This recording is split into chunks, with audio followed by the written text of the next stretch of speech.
내 얼굴 뵙기 전에 멀리 뵈던 하늘나라 내 맘속에 이뤄지니 날로 가깝도다.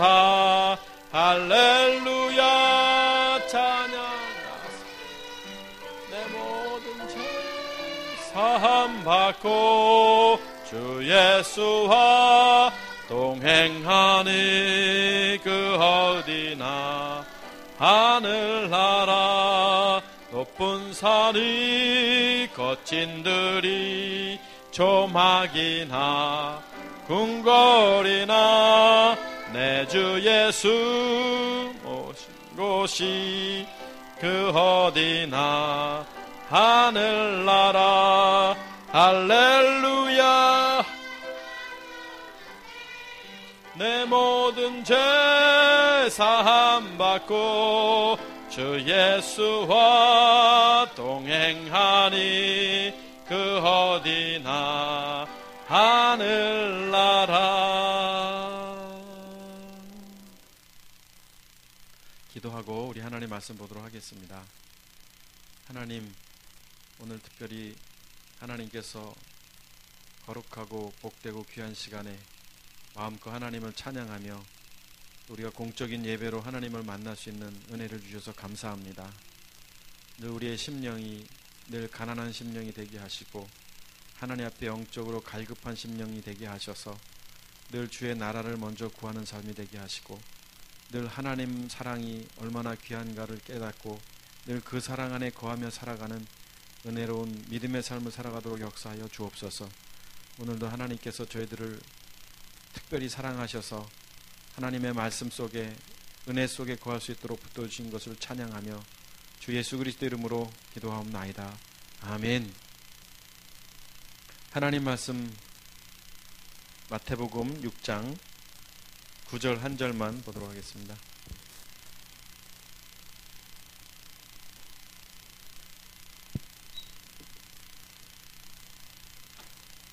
한 목소리로 같이 읽겠습니다. 시작. 그러므로 너희는 이렇게 기도하라. 하늘에 계신 우리 아버지여, 이름이 거룩히 여김을 받으시오며. 아멘. 네, 9절 한 절만 봤습니다. 지난 시간에 이어서 이번 시간도 주기도문 둘째 시간 우리가 같이 말씀을 좀 나누려고 하는데요. 지난 시간에도 보았습니다만 예수님께서 제자들에게 기도를 가르쳐 주신 이유는 그들의 기도가 그럴 수밖에 없는 기도였다라는 겁니다. 그러니까 다시 말하면 그들이 지난 시간도 봤습니다만 외식하는 자와 같이 기도하고 또 골방에서 기도하지 아니하고 중언부언할 수밖에 없는 기도, 그런 기도를 할 수밖에 없는 것은 뭐냐면 그들이 하나님과의 관계가 형성되지 않았다라는 것입니다. 그러니까 하나님과 관계가 형성된 사람은 기도 자체가 틀릴 수밖에 없다는 것이죠. 그래서 너희가 정말로 하나님과 관계가 형성된 사람이라면 이렇게 기도하라라고 말씀하시면서 가르쳐 주신 기도가 주의 기도, 주님의 기도문인 것입니다. 그래서 지난 시간에도 봤습니다만 요한복음 16장 19절에 보면 너희가 지금은 근심한다 이렇게 말씀을 하셨습니다. 그러니까 율법 아래 있으면은 근심할 수밖에 없는 겁니다. 그러니까 이 본문 자체도 율법 아래, 예수님 아래 있을 때 근심할 수밖에 없지만 이제 그분이 십자가의 죽음을 통해서 다시 부활하신 영이신 주님이 되신 이후에 그때 이제 복음 안에 있을 때면 이제는 우리가 기쁠 것이다 뿐만 아니라 그 기쁨도 빼앗을 자가 없다. 이렇게 요한복음 19장에 말씀하고 있습니다. 그러니까 이 말씀도 굉장히 중요한 거예요. 왜냐하면 우리가 예수님 안에 있느냐 또 그리스도 안에 있느냐 이런 것들을 구분져주고 있는데 성경 자체를 예수와 그리스도를 구분짓고 있지 않기 때문에 그렇게 보고 있기 때문에 거기서 말하는 메시지가 무엇을 말하고 있는지 잘 이해를 못한다라는 것이죠. 그래서 우리가 그 안에 있을 때 기쁘다. 그 안에 있을 때 기쁘다라는 것은 뭐냐면 결국은 관계가 형성됐다는 겁니다. 어떤 관계? 하나님과 우리가 하나님과 자녀의 관계가 형성됐다라는 겁니다. 하나님과 우리가 아버지시고 자녀가 돼야지만 그 안에 기쁨이 있는 것이지, 자녀가 되지 않으면 그 안에는 어떤 기쁨도 있을 수가 없는 겁니다. 기쁜 척은 할 수 있어도 그 기쁨이 빼앗을 수 없는 기쁨이 있을 수가 없다라는 것이죠. 그래서 이런 말씀들 속에서 예수님께서 주의 기도문을 가르쳐 주셨는데, 여기 오늘 본문을 보면 그러므로 너희는 이렇게 기도하라 그러면서 하늘에 계신 우리 아버지여 이렇게 되어 있습니다. 근데 하나님 아버지 이렇게 기도하고 있지 않죠? 예수님께서 기도를 가르쳐 주시면서 하나님 아버지 그러지 않고 하늘에 계신 아버지다. 그러니까 아버지가 지금 어디 계시냐면 하늘에 계시다는 겁니다. 하늘에 계신 아버지. 그러면 하나님 아버지라고 얼마든지 가능한데 굳이 하늘에 계신 아버지라고 말씀하고 있는 거 무엇이냐면, 늘 성경은 두 가지를 말합니다. 생명이냐 죽음이냐, 하늘이냐 땅이냐. 하늘에 계신 아버지가 계시고 땅에 있는 아버지가 있는 겁니다. 그러니까 우리가 육신적인 아버지, 혈육의 아버님, 어머님을 말하는 것이 아니라 영적인 의미로 땅의 아버지가 있고 하늘의 아버지가 있는 거예요. 그러니까 이 개념조차가 없어요. 교회를 다녀도 마귀가 아버지라는 사실을 생각하지 않는다는 겁니다. 굉장히 중요한 문제예요. 우리가 예전에 마귀의 자녀, 진노의 자녀였다라고 성경은 말하고 있다면 우리의 아버지는 마귀였었던 거예요. 거짓의 아비인 마귀가 바로 우리 아버지였다라는 것이죠. 그래서 요한복음 8장 44절에 보면 너희는 너희 아비 마귀에게서 났다. 너희 아비의 욕심대로. 그러니까 우리의 아버지는 마귀고 그 욕심대로. 그러니까 욕심, 이거 마귀에서부터 온 겁니다. 이 욕심은 부려서는 안 되는 건데, 뭐 영적인 거지만 욕심 자체도 뭐 그거 오늘 말씀을 나눌 건 아니지만요. 그러니까 지금 땅의 아버지와 하늘의 아버지가 있다라고 구분지고 있어요. 그런데 우리가 예전에 땅의 아버지 안에 있었던 자들이에요, 우리가. 그러니까 우리의 아버지는 누구였냐면 마귀였다고 분명히 성경에 말하고 있거든요. 아비가 마귀였다라는 것은 뭐냐면 이 가운데 살 수밖에 없었던 신분이었던 거예요. 그러니까 우리가 이런 존재가 어떻게 하면 하늘에 계신 분을 아버지라 할 수가 있겠느냐? 신분이 바뀌어야 되는 거예요, 신분이. 하늘에 계신 아버지, 우리가 이 사단을 아버지로 불렀는데 어떻게 하면 하늘에 계신 분을 아버지라 부를 수가 있느냐? 바뀌지 않으면 안 되는 거예요. 신분이 바뀌지 않으면 안 되는 거예요. 그런데 많은 분들이 이런 것들을 개념을 안 갖고 있으니까 우리가 마귀가 아버지였다라는 개념을 알면서도 인식하지 않는 거예요. 그러니까 우리가 어떻게 하느냐? 하늘에 계신 아버지를 부를 수 있다면 믿으면 된다. 뭘 믿어? 예수님이 내 죄를 위해 십자가에 못 박혀 돌아가셨고 나는 그분이 하나님의 아들인 것을 믿는다라고 마음에 받아들이면, 요한복음 1장 12절 보겠습니다만, 영접하면 하나님이 아버지가 된다라고, 이렇게 우리는 지금 그렇게 배워왔다라는 거예요. 그런데 한번 보세요. 아버지가 마귀였는데 놔주겠어요? 이것을 우리가 머릿속으로 받아들인다고 해서 사단 마귀가 하나님을 아버지라고 부르도록 놔두겠냐고요? 절대 놔두지 않습니다. 그의 권위 아래 살 수밖에 없는 거예요. 그러니까 우리가 아버지가 마귀였었던 사람이 하늘에 계신 분을 아버지라고 부른다는 것은 완전히 다른 사람이 돼야 되는 거예요. 근데 다른 사람이 돼야 되는데 다른 사람이 되는 것을 성경이 말하고 있는데도 불구하고 그냥 무조건 믿으래요. 믿으면 된다는 거예요. 믿으면. 제가 한번 질문을 한번 던져볼게요.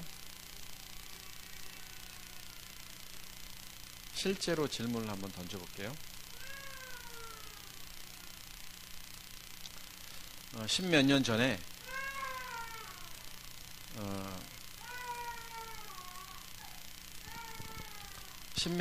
저희 할머님이 돌아가셨습니다. 그러니까 질문을 던지는 겁니다. 실제로 돌아가셨어요. 서울에 있는 한일병원에서 계시다가 돌아가셨는데 그분이 교회를 다닌 적이 제가 알기로는 없습니다. 그냥 뭐 전통적인 유교 집안이었고 또 시집 온 집이 그런 집안이었고 할머님 집도 그런 집안이었던 것 같아요. 그리고 그 동네에 천주교 성당이 있어서 성당을 좀 다니셨습니다. 그래서 저도 어린 시절에 그 할머님 집에 놀러 가면 할머니 따라 성당을 한 2번 간 적이 있습니다. 초등학교 아마 다니기 전인 것 같아요. 그거 외에는 저희 할머님은 교회를 다닌 적도 없고 성당 좀 다니신 적 있고 그 이후에는 뭐 성당을 다닌 적도 없어요. 그랬던 그분이 이제 나이가 이제 되셔서 80이 넘으셔서 86세인가 87, 8세인가 되셔서 이제 돌아가시게 됐는데 그분이 저를 너무 이뻐하셨기 때문에 제가 이분한테 당시 저는 뭐 한 10몇 년이 더 된 것 같네요. 20년이 다 됐나 뭐. 그런데 당시 저는 믿음의 사람이었으니까 이분한테 전도를 하고 싶은 거예요. 그래서 사실은 제가 신학교 들어가면서부터 당시 우리 어머님 아버님 교회를 아무도 안 다니셨고 그래서 저 여동생들도 그랬고 그래서 가족을 위해서 늘 이 구원 문제 때문에 늘 기도했습니다. 신학교 다닐 때 기숙사에서 새벽 예배 끝내고 가장 마지막까지 기도했던 사람이 저였어요. 왜 그렇게 했냐면 가족들 기도만 해도 제일 기도할 게 많았어요. 안 믿는 식구들이 제 주변엔 다 저 말고는 아무도 안 믿었으니까. 그러다 보면 어떻게 기도하다 보면 제가 제일 늦게 기숙사 문을 나오고 그 강당 문을 나오고 했었어요. 근데 제가 어머님 아버님도 사랑하지만 그때 당시 할머님을 더 사랑했기 때문에 할머님의 영혼군이 그렇게 제 마음에 할머님이 돌아가시기 전에 예수님을 만나야 되고 천국 백성이 되는데 이게 너무 강했던 거예요. 그러던 차에 병원에 가셨는데 이제 의식도 이렇게 회복이 안 된 상황이었다고 그랬어요. 가서 보니까 잘 못 알아보고 잘 깨어있지도 않고 그러셨어요. 그래서 제 마음에 이분을 영접 기도를 시켜야겠다라고 생각을 하는데 응급실에 있었는데 중환자실이죠. 응급실이 아니라 중환자실에 있었는데 중환자실에 갑자기 시끌벅적했던 사람들이 조용해지고 간호사도 나가고 마치 제가 뭔가 이렇게 준비한 사람을 아는 것처럼 다 나가는 거예요. 좀 정신없었는데 조용해졌습니다. 그래서 제가 하나님께서 이렇게 상황을 만들어 주시는 모양이구나 라고 생각하고 할머님에게 가서 영접 기도를 시켜드렸어요. 의식이 별로 없었던 분이 할머니 그러니까 의식이 있는 것처럼 느껴지더라고요. 그래서 할머니 그래서 우리 인간은요 약한 존재입니다. 이렇게 시작을 했던 것 같아요. 가물가물하지만 그리고 하나님 없이는 살 수 없고 하나님의 자녀였던 우리가 죄를 범함으로 하나님과 이렇게 떨어져 되게 하나님의 죄 때문에 우리는 하나님과 떨어져 살 수밖에 없는데 우리는 그래서 죽으면 심판이 있고 그래서 이제 우리가 그 하나님의 자녀 하나님의 아들이신 그 예수님이 이 땅에 오셔서 그 예수님을 하나님의 아들이고 내 죄를 위해 십자가에 돌아가셨다는 사실을 영접하면 믿으면 천국 갈 수 있어요. 이렇게 제가 몇 분에 걸쳐서 잠깐 이야기를 했습니다. 그리고 할머니께 그랬어요. 할머니 그 예수님을 믿으셔야 돼요. 그리고 그 예수님을 내 마음에 받아들이면 하나님의 자녀가 될 수 있고 이 시간에 천국 갈 수 있는 거예요. 제가 그랬어요. 그래서 할머니한테 또 물어봤죠. 할머니 예수님 믿으면 천국 간다고 그랬는데 이 말이 믿으시세요? 제가 그랬어요. 고개를 끄덕끄덕였어요. 너무 신기했죠. 사실은. 그래서 다시 한번 또 물어봤어요. 정말로 할머니 예수님이 하나님의 아들이시고 할머니 죄를 위해 십자가에 못 박혀 돌아가신 것을 믿냐고. 지금도 제가 그 시간이 아주 생생합니다. 그때 그 시간이. 믿는다고 그러시더라고요. 그래서 제가 손을 잡고 하나님 오늘 저희 할머니가 하나님의 아들 예수님을 이 땅에 나의 죄를 위해 보내신 분임을 고백했습니다라고 기도를 하고 이제 그분을 영접 기도를 시켰습니다. 이것이 제가 목회를 하면서 많은 사람들한테 전도하는데 큰 하나의 도구가 됐습니다. 누구든지 오래전이든 아니면 죽음 전이든 그 하나님의 사랑을 받아들이면 당장 죽기 전에도 그 예수님을 믿으면 천국 간다고 이렇게 저는 이야기를 하고 다녔던 사람입니다. 질문 문제가 좀 길었습니다만, 과연 저희 할머님은 천국에 가셨을까요? 아니면 그렇지 않았을까요?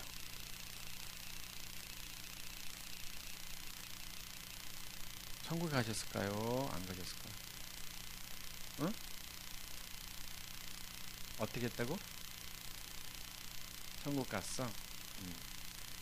얘 빛나는 조금 전에 뭐라고 그랬는데? 아무 말도 안 했다고? 그랬구나.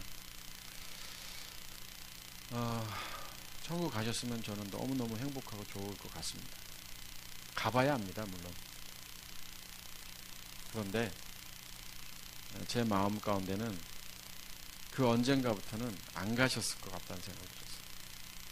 왜냐하면 구원의 문제는 그렇게 가벼운 게 아니라는 거죠. 임종 전에 영접기도, 그래서 영접을 시키고 그분이 받아들여서 천국 간다면 우리의 아버지인 그 아버지였던 마귀가 그렇게 가만히 있겠느냐라는 거죠. 영접기도 그냥 놔두는 거죠. 하라고. 성경은 그렇게 말하고 있지 않습니다. 성경은 분명하게 하나님의 자녀와 사단의 자녀, 마귀의 자녀가 구분되어지는데, 하늘에 계신 우리 아버지여 너희는 이렇게 기도하라 그러면서 하늘에 계신 아버지, 하나님을, 하늘에 계신 그분을 아버지라고 부른다면, 예전에 내가 마귀의 자녀였던 사람이 완전히 신분이 바뀌지 아니하면 하나님의 자녀가 될 수도 없고 하나님을 아버지라 부를 수도 없고, 설령 자기가 하나님의 자녀가 된 것처럼 생각을 한다 할지라도 하나님은 전혀 무관심하다라는 거예요. 이것이 성경이 말하는 복음의 비밀이고, 성경이 곳곳에서 십자가의 죽음과 부활을 말하고 있는 이유도 다 이런 건데, 우리가 지금까지 그냥 다 영접시키면 임종 직전이든 또 지나가는 사람 붙들고 예수 믿고 천국 가라고 말한다면 정말 큰일 나는 일이라는 겁니다. 그냥 큰일 정도가 아니라 심판도, 그 큰 심판이 어디 있겠어요. 그걸 어떻게 감당하겠냐고요. 무서운 겁니다. 절대 그거 아닙니다. 왜냐하면 제가 이렇게 자신 있게 강대상에서 이렇게 말하는 이유는 제가 그렇게 살았던 사람이기 때문에 그런 거예요. 저도 노방전도 했던 사람이고 또 축호전도 했던 사람이고, 대학 다닐 때는 병원도 전도하고 닥치는 곳에 가서 다 복음을, 나름대로 복음을 전했던 사람이거든요. 캠퍼스에 가서 전해서 그 형제에게 영접도 시켰던 사람이거든요.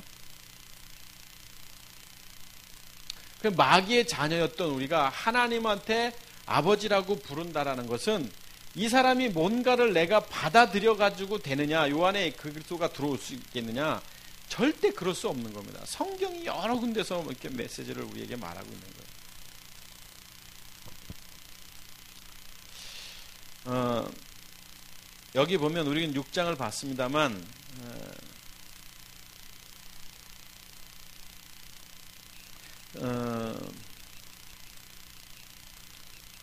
5장을 한번 보시죠. 5장에서 이웃을 사랑하고 원수를 사랑하고 43절에 계속 그런 말씀을 나누면서 이렇게 해야 45절 보면 이같이 한즉 5장 45절 마태복음을 보시죠. 마태복음 5장 45절을 보면 이같이 한즉 하늘에 계신 너희의 아버지 아들이 되리니, 그러면서 하늘에 계신 아버지의 아들이 되려면 이같이 하라, 이같이, 그러면서 그 앞에 본문에 무엇을 말하고 있는지 그런 이야기들을 우리가 봐야 되고요. 그리고 48절 한번 보시죠. 5장 48절 보면 그러므로 하늘에 계신 너희 아버지의 온전하심, 텔레이오스라는 단어죠. 온전하심 같이 너희도 온전하라. 그러므로 너희가 하나님을 아버지로 부르는 사람이라면 너희도 텔레이오스 해라는, 영어로는 퍼펙트라고 말했습니다. 온전해야 된다라는 거예요. 온전. 그런데 이 사람이 온전해요? 아니에요. 이 사람의 특성은 뭐죠? 죄를 져요. 그리고 회개합니다. 그리고 용서함 받은 줄 알죠. 그리고 또 죄를 짓죠. 회개하죠. 용서함 받는 거예요. 이게 늘 반복된 삶인 거예요. 이 사람이. 그러니까 요한일서 3장에서도 말하지만 죄를 짓는 자마다 불법을 행한다고 말하고 있을 때 죄를 져서는 안 된다는 말을 여기서 어떻게 대입을 시키냐고. 이게 사람이 만들어 놓은 거. 죄 회개 용서, 죄 회개 용서. 만약에 죄하고 회개하고 용서함 받았는데 죄 짓다가 회개 안 한 때 이때 만약에 주님 오시면 어떡하려고요. 이 사람은. 아, 이것은 자범죄고 원죄는 다 용서함 받고 이런 논리로 또 뭐 자범죄, 원죄 이런 걸 이야기하면서 구원받은 것처럼 이야기를 하죠. 제가 그랬던 겁니다. 제가. 근데 아닙니다. 이 논리가 아니에요. 온전해야 돼요. 우리가. 여러분, 하나님의 자녀라면 온전해야 됩니다. 온전해야 돼요. 온전하지 않다 그러면 안 되는 겁니다.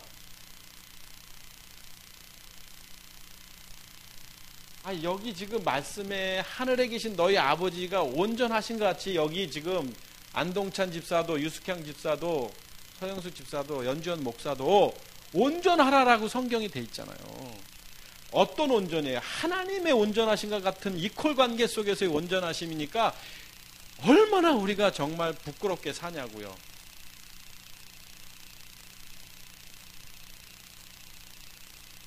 온전해야 되는 거예요. 온전하려면 어떻게 해야 돼요?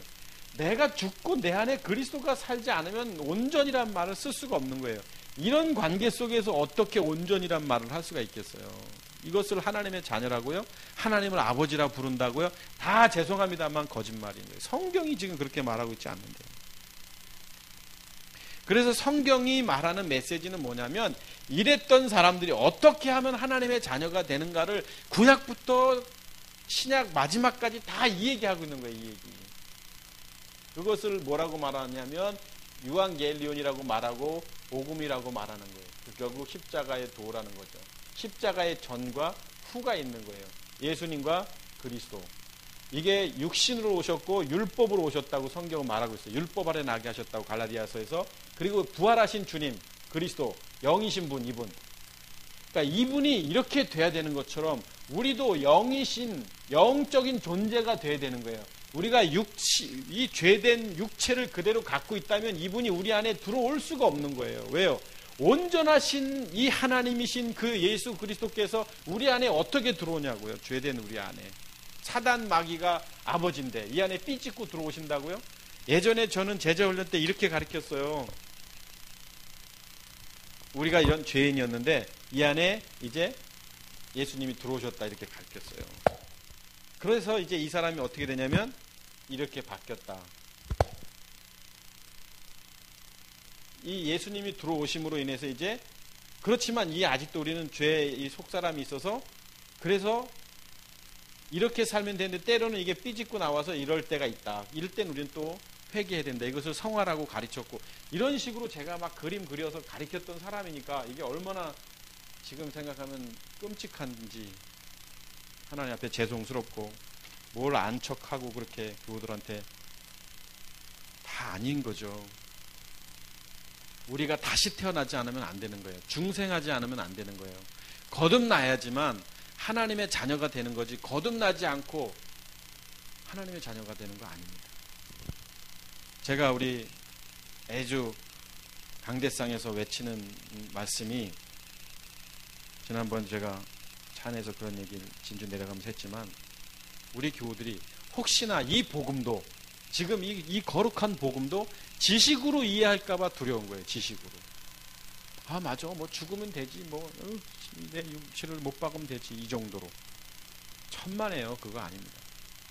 믿음의 행함 없이는 절대 이걸 또 그냥 지식적으로 그냥 내가 죽고 그래야 내 주님이 들어오고 이렇게 해서는 안 되는 거예요. 예수가 그리스도이심을 믿는 자마다 하나님께로 났다. 내가 믿지.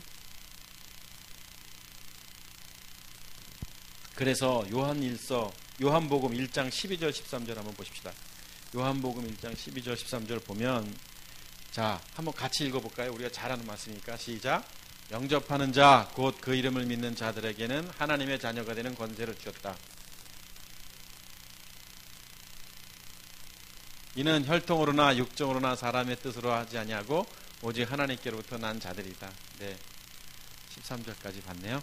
여기 보면 13절에도 하나님의 자녀가 되는 권세, 13절 보시면 혈통 육정으로 하지 아니하고 하나님께로부터 난 자들이다. 12절 보면 어떻게 해야 하나님께로부터 난 자들이냐면 영접하는 자가 하나님께로 났다. 영접한다는 거예요. 영접.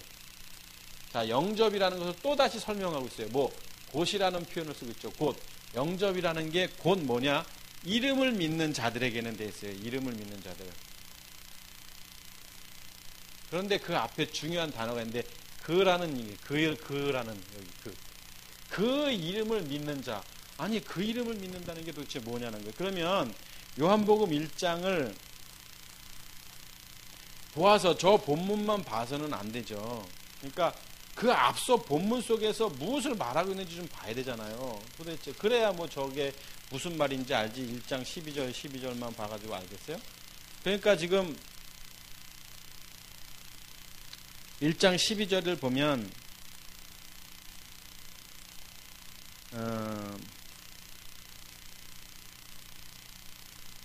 1장 1절은 우리가 지난번 1장 1절 한번 보십시다. 이 1장 1절도 태초에 말씀이 계시니라 이 말씀이, 그래서 요한복음의 태초와 창세기 태초가 다르다는 것을 말씀드렸고, 이 천지 만물이 창조되기 전에 계셨던 그 말씀이신 그분에 대해서 오래전에 봤고, 그 말씀이 누구냐면 하나님과 함께 계셨던 그분이고, 요한복음 6장 63절에 표현하고 있고, 그러면서 그가 세상에 10절 한번 보십시다. 10절 보니까 그가 세상에 계셨으면 세상은 그로 말미암아 지은 바 되었으되 세상이 그를 알지 못하였고, 이렇게 설명을 하고 있습니다. 말합니다. 그리고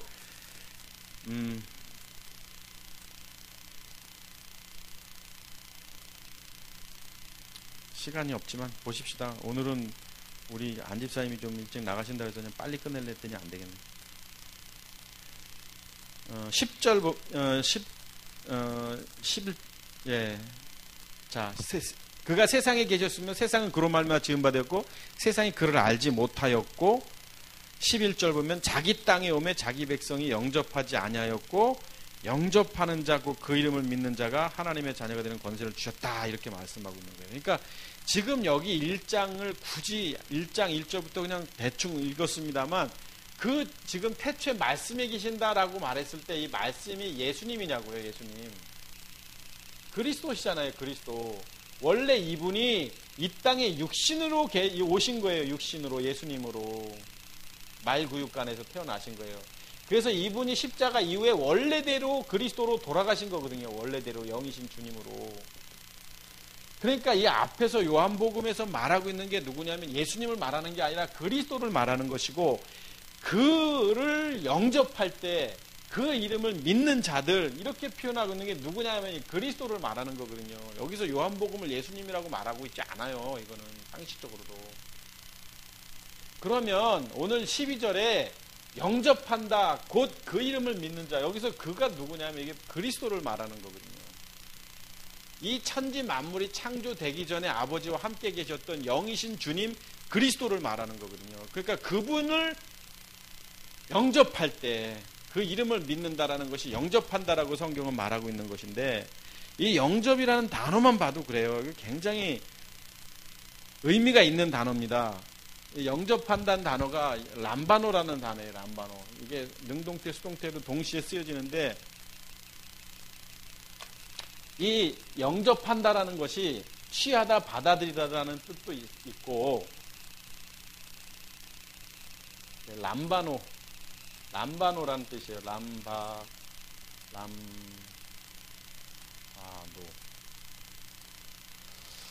이게 사전적 의미로 취하다, 얻다, 획득하다 이런 뜻이 있어요. 그러니까 수동적 의미로 그런 뜻이에요. 취하다, 얻다 이렇게. 근데 능동적 의미로 자신에게로 취하다, 받다, 수집하다, 붙잡다 이런 의미가 있어요. 성경에 여러 예가 나오는데 이 영접이라는 람바노라는 단어가 성경에 여러 군데가 나옵니다. 근데 마태복음 8장 17절 보면 예수님은 이사야를 통해 하신 말씀, 우리의 연약한 것을 친히 담당하시고 병을 짊어지셨도다 이렇게 했을 때 여기 담당하시고가 람바노라는 단어예요. 우리의 연약하신 것을 친히 담당하셨다 이렇게 되어 있습니다. 그러니까 이제 편하게 해야겠네. 자, 연약한 것을 람바노 하셨다, 취하셨다라는 거예요. 그러니까 담당하셨다라는 거예요. 여기서는 이때 쓰여진 단어가 람바노인데, 그러니까 예수님이 우리의 연약한 것을 짊어지셨다라는 것이죠. 그때 쓰여진 단어가 이제 람바노라는 단어고, 또 요한계시록 5장 12절 한번 보십시다. 요한계시록 5장 12절을 보면 큰 음성으로 이르되 죽임을 당하신 어린 양은 능력과 부와 지혜와 힘과 존귀와 찬송을 받으시기에 합당하도다 하였더라 이렇게. 자, 하나님이 찬송을 받으시기에 이때 이 받으시기에라는 단어가 람바노라는 단어예요. 그러니까 받다, 담당하다, 뭐 붙잡다, 취하다. 또 베드로전서 4장 10절에도 이거 한번 보십시다. 베드로전서 4장 10절. 베드로전서 4장 10절을 보면 각각 은사를 받은 대로 하나님의 여러 가지 은혜를 맡은 선한 청지같이 서로 봉사하라 해서 은사를 여기 받다. 그러니까 그냥 그대로 받다, 취하다라는 의미가 람바노라는 단어인데, 이 영접하다, 람바노라는 의미가 이런 능동적 의미도 있고 수동적 의미도 있다고 말하고 있는데, 요한복음 3장 11절 한번 보시죠. 요한복음 3장 11절을 보면 영접하다라는 단어가 진실로 진실로 내게 이르노니 우리가 아는 것을 말하고 본 것을 증언하노라. 그러므로 너희가 우리의 증언을 받지 아니하노라. 여기도 받다라는 람바노가 나와요. 우리의 증언을 람바노하지 않았다. 그러니까 단어적 의미, 그러니까 어렵게 생각하지 마시고요. 영접한다라는 것이 수동적 의미, 능동적 의미가 있는데, 지금 요한복음 1장 우리가 읽었던 본문에 영이신 주님을 받아들이는 것, 그때 람바노, 그러니까 능동적 의미, 이 단어로 우리가 보면 영접이라는 것은 결국 1장 12, 13절 한번 보십시다. 요한복음 1장 12, 13절. 자, 영접하는 자, 곧 그 이름을 믿는 자들에게는, 취하는 자, 받아들인 자에게는 그것은 믿는 것인데 하나님의 자녀가 되는 권세를 주셨다라고 말하고, 13절 혈통으로 육정을 하지 아니하고 오직 하나님께로부터 난 자들이다. 자, 하나님께로부터 난 자들은 결국 뭐냐면 취한다는 거예요. 취한다라는 겁니다. 그러니까 붙잡는다라는 단어이기도 하고 얻기도 한다라는 단어라는 거예요. 그러니까 이 영접이라는 것이 내가 뭔가를 그냥 지식적으로 받아들인다라는 의미가 아닌 거예요. 여기서 이 의미는. 그래서 요한 1서 3장 4절 6절 늘 보는 말씀인데 한번 보시죠. 요한 1서 3장 4절 6절을 보면, 죄를 짓는 자마다 불법을 행하나니 죄는 불법이라. 그가 우리 죄를 없애려고 나타나신 것을 너희가 아나니 그에게는 죄가 없다. 죄를 지으면 안 되고 죄 져서는 안 되고 그는 죄가 없으신 분이고, 또 6절에 보면 그 안에 거하는 자마다, 자, 영접한 자마다, 하나님의 자녀가 된 자마다 범죄하지 아니하나니 이렇게 되어 있어요. 범죄하는 자마다 그를 보지도 못하고 알지도 못했다. 그러니까 자 보세요. 영접은 그 이름을 믿는 자들이고, 이 사람들은 하나님의 자녀고, 결국 이 사람들은 죄가 없는 자고 죄를 범하지 않는 자들이라는 거죠. 죄를 범하면 보지도 못하고 알지도 못했다고 그랬어요. 그러니까 영접이라는 것이 내가 지식적으로 뭔가를 받아들인 것이 아니라 이 문제가 해결돼야 되는 거예요. 영접은요. 죄 문제가요. 그러니까 죄 문제가 해결되지 않은 상태에서 지식적으로 뭔가 그분이 하나님의 아들이고 그분을 내 마음 가운데 받아들이면 된다라는 것이 논리적으로 안 맞는 거예요. 논리적으로. 죄 문제가 해결돼야 돼요. 그래서 그리스도인들은 죄를 지면 안 되는 거예요. 지어서는 안 되는 거예요. 왜? 죄 자체가 뭐냐면 육체라는 거예요. 육체. 몸이라는 거예요. 몸. 소마. 그러니까 이 문제가 해결이 되지 않으면 영접될 수가 없는 거예요. 영접되지가 않는 거예요. 그러니까 몸뚱아리 자체가 죄라고 그랬잖아요. 죄의 몸, 사망의 몸, 옛사람, 육체를 말하고 있는데 이 문제가 해결돼야지만, 죄 문제가 해결돼야지만 영접이라는 단어가 되고 그 이름을 믿는다라는 거예요. 이게 바로요.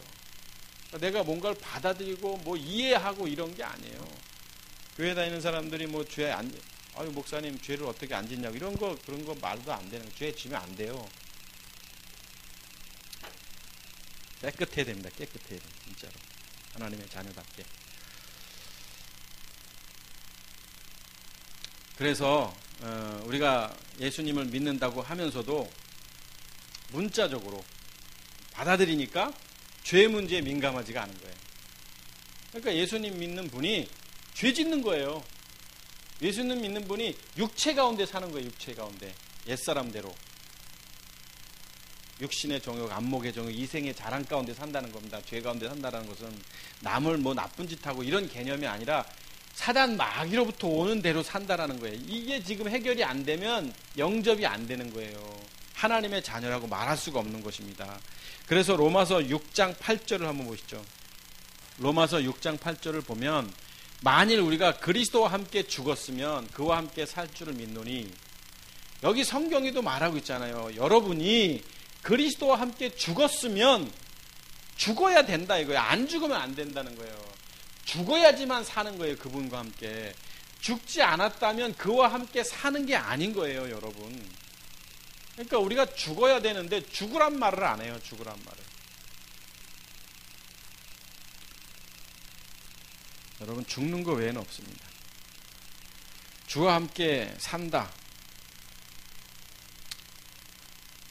주와 함께 살려면 죽어야 된다. 결국 이것이 영접이고 이것이 그 이름을 믿는 자고 하나님의 자녀라고 말하는 거예요. 자, 이런 사람이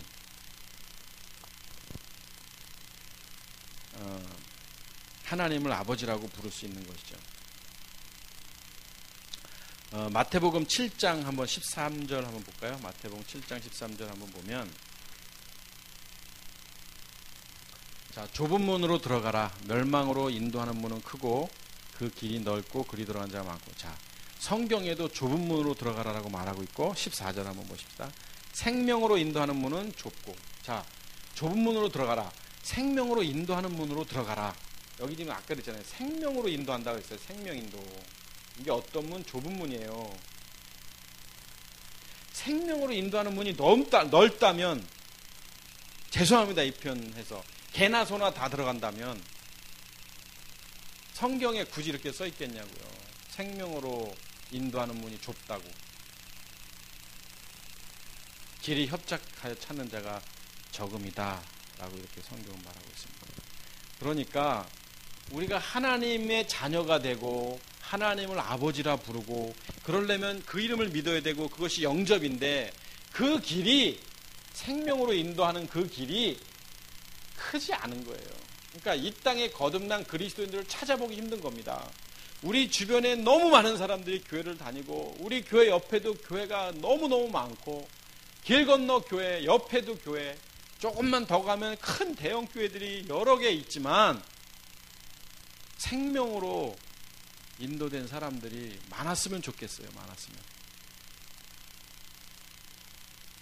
생명을 인도하는 문은 좁다. 누구든지 하나님을 아버지라 부를 수 없습니다. 생명의 씨앗이 우리 안에 들어와 있지 않는데 어떻게 하나님을 아버지라 부를 수가 있겠냐고요. 그래서 물과 영으로 거듭나야 된다라고 성경은 말하고 있고, 그래서 마태복음 16장 24절에 이에 예수께서 제자들에게 이르시되 누구든지 나를 따라오려거든 자기를 부인해라. 자기 십자가를 져라. 근데 여기서도 그래요. 늘 자주 보는 말씀이지만 자기 십자가를 진다는 것도 어렵지만 여러분, 자기를 부인하는 게 쉬울까요? 더 어려운 것 같아. 자기를 부인한다는 거. 자기를 부인해야 자기 십자가를 질 수 있는 거예요. 예수님이 말씀하신 거예요. 이건 친히 제자들에게, 오늘날 우리 교회 가족들에게, 오늘 예배드리는 우리들에게 주님이 뭐라고 말씀하셨냐면, 나를 따라오려면, 그 길을 가려면, 십자가의 길을 가려면, 이 길이 나를 따라간다는 게 뭐예요? 예수님하고 같이 밥 먹고 지내는 게 아니잖아요. 이분이 십자가에 진 걸 얘기하는 거잖아요. 우리도 십자가를 지려면, 우리도 그분이 가신 길을 가려면 자기를 부인하라. 부인. 그러니까 이 부인 자체가 나를 인정하지 않는, 이게 굉장히 어려운 것 같아요. 근데 많은 사람들은 다 자기를 인정하죠. 내가 선하게 살고 착하게 살고 저 사람보다 나으니까, 내가 저 사람하고는 다르니까. 그거 아니라는 거죠. 저 사람이나 나나 다 똑같다라고 생각하는 거죠. 저 사람보다 못났다라고 생각하면 그건 참 멋있는 사람이고, 거기까지는 오진 않더라도 저 사람이나 나나 다 똑같은 사람인데 내가 저 사람한테 뭐라고 그럴 처지가 안 되지. 이게 얼마나 힘든데요. 제가 아무리 얘기해도 다 머리로만 들으면 의미도 잘 모르시겠지만, 어떻게 보면 믿음으로 산다는 건요, 이 세상의 논리하고는 전혀 다르게 사는 겁니다. 이 세상의 생각, 이 세상의 만들어진 그 틀과 전혀 다르게 사는 거예요. 그래서 때로는 오리를 가라면 십리도 가라는 것도 전혀 논리적으로 안 맞는 거예요. 근데 이 말씀 안에 살 때 그게 가능한 거예요. 오른뺨을 때리면 왼뺨을 대라는 것도 그게 안 되는 거예요, 여러분. 겉옷을 달라면 속옷을 달라면 겉옷을 주라? 이것도 말이 안 되는 거예요. 근데 그런 것들을 그냥 추상적인 의미로 생각하고 그것을 봐달라고, 그러니까 추상적인 의미로 생각해서 더 많이 사랑하라 정도로 아닌 거예요. 가야 되는 거예요, 여러분.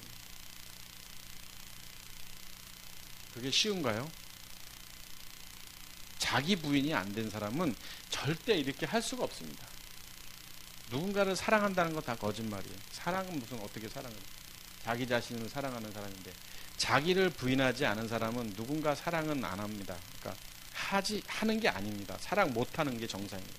정말로 내가 죽어야지만 저 사람이 소중하고 저 사람이 귀하게 느껴지는 거지, 자기 부인이 안 된 사람이 어떻게 상식적으로 자기가 우선이지 남이 우선이냐고요. 성경의 논리들은 다 뭐냐면 다 자기 부인하고 자기 십자가를 진 다음에 그 그리스도인들의 삶의 모습을 보여주고 있는 건데, 오늘날 이런 성경 말씀과 오늘날 현 시대를 살고 있는 그리스도인하고 이렇게 비교해 보면요, 정말 그리스도인 찾아보기가 힘들어요. 거듭난 그리스도인 찾아보기가.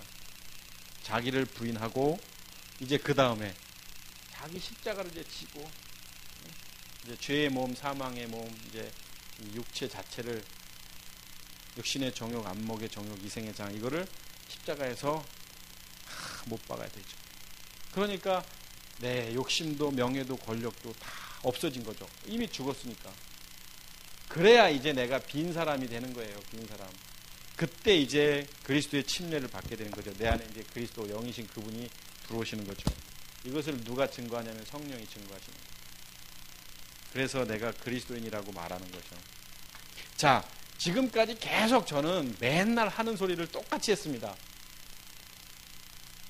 죽어야 됩니다. 십자가를 져야 됩니다. 자, 죽고 십자가를 진 사람, 자기를 부인한 사람이 어떤 사람이냐면 그 사람이 영접한 사람이고, 하나님의 그 이름을 믿는 것이고,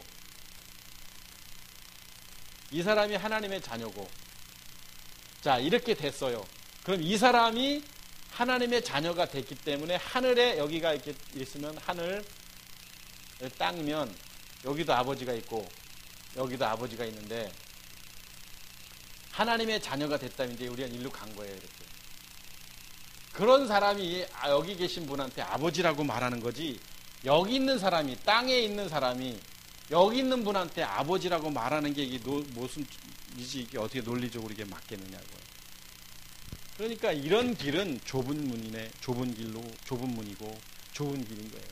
정말 하나님의 자녀가 돼야 하나님 앞에 아버지라고 말할 수 있는 거예요.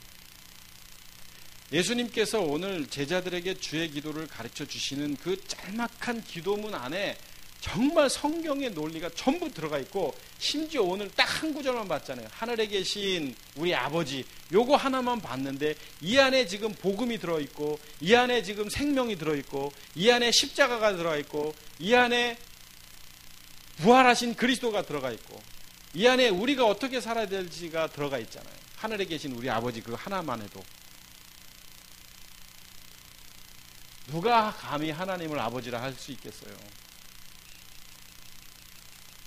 길 가는 어떤 꼬마가 저보러, 제가 아유 너 참 이쁘게 생겼다, 몇 살이야? 8살인데요. 야 너 좀 잘생겼다. 근데 그 친구 갑자기 아버지 그러면 저도 이상하고 걔도 이상하고, 저희 아내는 이게 숨겨놓은 아들이 어디서 또 있는 거 아니야? 이럴 수도 있잖아요. 그렇죠? 말도 안 되는 거예요. 지금 논리적으로 그런 거예요, 여러분. 우리가 하나님을 아버지라 부른다라는 것은 말도 안 되는 거예요, 여러분. 어떻게 되냐? 신분이 바뀌어야 돼요. 그 아이가 정말로 호적을 다 지우고 제 호적에 올려놓고 법적 절차도 밟고 그래야 걔가 아버지라고 부르는 거지, 이게 가능하냐고요.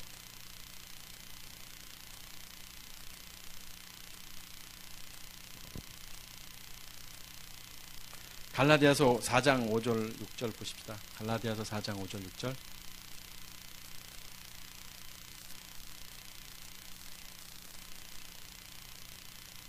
갈라디아서 4장 5장이 아니라 4장. 율법 아래 있는 자들을 속량하시고 우리로 아들의 명분을 얻게 하려 하심이라. 아들의 명분. 율법 아래서 이제 우리는 다 속량됐잖아요. 해결함 받고 명분을 얻게 하려 하심이라. 6절. 6절을 보면 너희가 아들임으로, 속량, 율법의 속량, 율법의 문제가 해결돼야 되는 거예요. 그러니까 율법이라는 게 뭐냐면 육체 안에 있을 때 그것을 율법이라고 말하잖아요. 예수님께서 율법 아래 오셨다고 말하고 있고, 자, 그것이 해결돼야 돼요. 영이신 주님을 만나야 되는 거예요. 너희가 아들임으로 이렇게 돼 있어요. 하나님이 그 아들의 영을 우리 마음 가운데 보내서 우리가 이제 아들이 됐어요. 율법의 문제가 해결되고 속량됐고, 그래서 이렇게 돼야, 이제 이 사람이 돼야, 이렇게 돼야 오늘 성경 말씀대로 이렇게 돼야. 그래서 제가 사실 이럴 때 빨간 걸로 안 하고 파란 펜으로 그리는데, 빨간 거는 주님이기 때문에 제가 겁이 나서, 자, 하나님이 아들의 영을 우리 마음 가운데 여기 보내사 그때 아버지라 이렇게 부르잖아요. 아들이 돼야 아버지를 부르는 거지, 아들이 안 되는데 하나님 아버지, 우리가 이렇고 저렇고 저렇고.